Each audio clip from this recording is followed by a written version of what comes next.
नमस्कार दोस्तों, आज की इस वीडियो में हम कक्षा 12 की कविता नंबर 3 जिसका नाम है कविता के बहाने को पढ़ने वाले हैं। इस वीडियो में हम कविता के बहाने पाठ कविता का सार और उसकी व्याख्या के बारे में पढ़ेंगे। इस वीडियो को देखने के बाद आप इस कविता से जो भी प्रश्न बनने वाले हैं या फिर कोई भी पैराग्राफ अगर आपको व्याख्या करने के लिए दे दिया जाता है तो आप उसको सही और अच्छे से कर पाओगे। तो शुरू करते हैं। सबसे पहले हम देखेंगे सार यानी कि समरी, कविता की समरी। कविता के बहाने कविता के कवि कुंवर नारायण हैं। इनकी कविता के बहाने उनके इन दिनों संग्रह से ली गई है।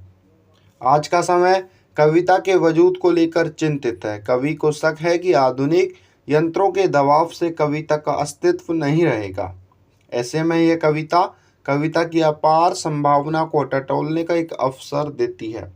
कवि कहते हैं कि कविता की उड़ान और चिड़िया की उड़ान एक ही तरह की होती है, मगर दोनों की उड़ान में फर्क केवल इतना है कि चिड़िया की उड़ान की एक सीमा होती है, मगर कवि की उड़ान अर्थात भावनाओं व कल्पनाओं की कोई सीमा नहीं होती। चिड़िया कविता की इस उड़ान को नहीं जान सकती क्योंकि कविता कल्पनाओं के पंख लगाकर दूर तक उड़ान भर सकती है और कविता की उड़ान चिड़िया की उड़ान की तरह सीमित न होकर विस्तृत है। कविता भी ठीक उसी प्रकार से विकसित होती है, महक बिखेरती है जिस प्रकार एक फूल विकसित होता है अथवा चारों ओर से खुशबू बिखेरता है। लेकिन फूलों का विकसित होना और खुशबू बिखेरना कुछ ही समय के लिए होता है क्योंकि कुछ समय बाद वो मुरझा जाते हैं, परंतु इसके विपरीत कविता के भावों का प्रभाव अत्यधिक लंबे समय के लिए होता है जो हमेशा लोगों को प्रभावित करता रहता है। इसलिए कवि कहते हैं कि फूल कभी भी कविता के बिना मुरझाए खिले रहने व खुशबू बिखेरते रहने के राज को नहीं समझ सकता। कवि ने बच्चों को और उनके खेल को कविता के समान बताया है। जिस प्रकार खेल खेलते समय बच्चों की कल्पनाएं असीमित होती हैं, ठीक उसी प्रकार कवि की कल्पनाएं भी असीमित हैं। जिस प्रकार बच्चे खेल खेलने के लिए किसी के भी घर में चले जाते हैं, यानी उस वक्त वो सब कुछ भूलकर सबको एक कर देते हैं, ठीक उसी प्रकार कविता भी किसी तरह की सीमाओं या बंधनों को नहीं जानती। वह भी सभी पर अपना प्रभाव समान रूप से डालती है। यही कारण है कि कवि ने बच्चों और कविता की तुलना की है और दोनों को एक समान बताया है, क्योंकि दोनों की कल्पनाएं असीमित हैं और दोनों ही अपने और पराये का भेद नहीं जानते।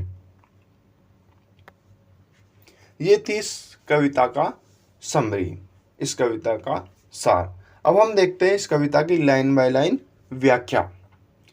काव्यांश एक कविता एक उड़ान है चिड़िया के बहाने। कविता की उड़ान भला चिड़िया क्या जाने, बाहर भीतर इस घर उस घर, कविता के पंख लगा उड़ने के माने, चिड़िया क्या जाने। इसकी व्याख्या देखते हैं। उपरोक्त पंक्तियों में कवि कहते हैं कि कविता की उड़ान और चिड़िया की उड़ान एक ही तरह की होती है, मगर दोनों की उड़ान में फर्क केवल इतना है कि चिड़िया की उड़ान की एक सीमा होती है, मगर कवि की उड़ान अर्थात भावनाओं व कल्पनाओं की कोई सीमा नहीं होती। कहने का तात्पर्य यह है कि कवि अपनी कल्पनाओं के सहारे कहीं भी अर्थात देश और समय की सीमाओं के परे भी अपनी सोच को उड़ा सकता है। आगे कवि कहते हैं कि कविता और कवि की उड़ान को चिड़िया कभी नहीं जान सकती, क्योंकि चिड़िया एक घर से दूसरे घर के आंगन, छत, पेड़ की डालियों और आसमान में थोड़ी दूर तक अपनी सीमा पर ही उड़ सकती है, लेकिन कवि अपनी कविता में कल्पनाओं के पंख लगाकर देश और काल में जहाँ तक जाना चाहे वहाँ तक जा सकता है, क्योंकि कविता की उड़ान विस्तृत होती है अर्थात उसकी कोई भी सीमा नहीं होती। इसलिए कवि कहते हैं कि चिड़िया कविता की इस उड़ान को नहीं जान सकती, क्योंकि कविता कल्पनाओं के पंख लगाकर दूर तक उड़ान भरती है और कविता की उड़ान चिड़िया की उड़ान की तरह सीमित न होकर विस्तृत है, क्योंकि उसकी कोई सीमा नहीं होती।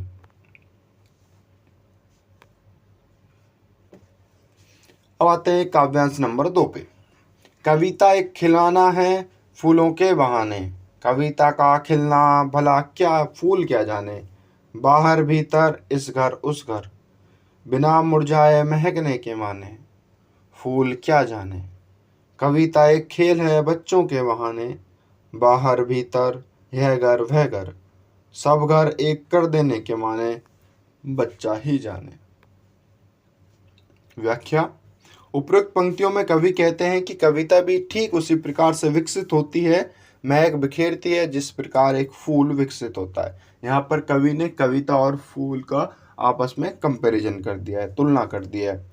विकसित होता है अथवा चारों ओर खुशबू बिखेरता है, लेकिन फूलों का विकसित होना और खुशबू बिखेरना कुछ ही समय के लिए होता है, क्योंकि कुछ समय बाद वो मुरझा जाते हैं। परंतु इसके विपरीत कविता के भावों का प्रभाव अत्यधिक लंबे समय के लिए होता है, जो हमेशा लोगों को प्रभावित करता रहता है। इसलिए कवि कहते हैं कि कविता के विकसित होने का अर्थ फूल कभी नहीं समझ सकता, क्योंकि फूल घर आंगन बाग बगीचों में खुलते हैं और चारों ओर खुशबू बिखेरते हैं, लेकिन कुछ समय बाद वे मुरझा जाते हैं। परंतु इसके विपरीत जब एक कविता विकसित होती है तो वह अपने भावों को खुशबू से हमेशा लोगों के दिलों में खुशबू बिखेरती रहती है। कविता का प्रभाव हमेशा बना रहता है, जो कविता में सदैव एक नएपन को बनाए रखता है। इसलिए कवि कहते हैं कि फूल कभी भी कविता के बिना मुरझाए खिले रहने व खुशबू बिखेरते रहने के राज को नहीं समझ सकता। आगे कवि ने बच्चों को उनके खेल को कविता के समान बताया है। कवि कहते हैं कि जिस प्रकार खेल खेलते समय बच्चों की कल्पनाएं असीमित होती हैं, ठीक उसी प्रकार कवि की कल्पनाएं भी असीमित होती हैं।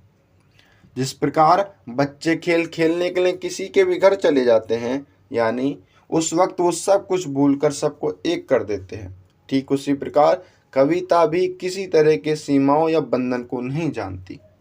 वह भी सभी पर अपना प्रभाव समान रूप से डालती है। यही कारण है कि कवि ने बच्चों और कविता की तुलना की है और दोनों को एक समान बताया है, क्योंकि दोनों की कल्पनाएं असीमित हैं और दोनों ही अपने पराये का भेद नहीं जानते। तो ये थी आपकी इस पाठ की व्याख्या लाइन बाय लाइन। अगर आपको वीडियो अच्छी लगी हो तो चैनल को ज़रूर सब्सक्राइब करें और वीडियो को ज़्यादा से ज़्यादा लोगों तक शेयर करें। अगर आपने इससे पहले की जो 2 पार्ट हैं आपने अगर वो नहीं देखे हैं तो आप प्लेलिस्ट के लिंक पे जाके ज़रूर देखें उसे और कमेंट करके बताएं कि आपको वीडियो कैसी लगी।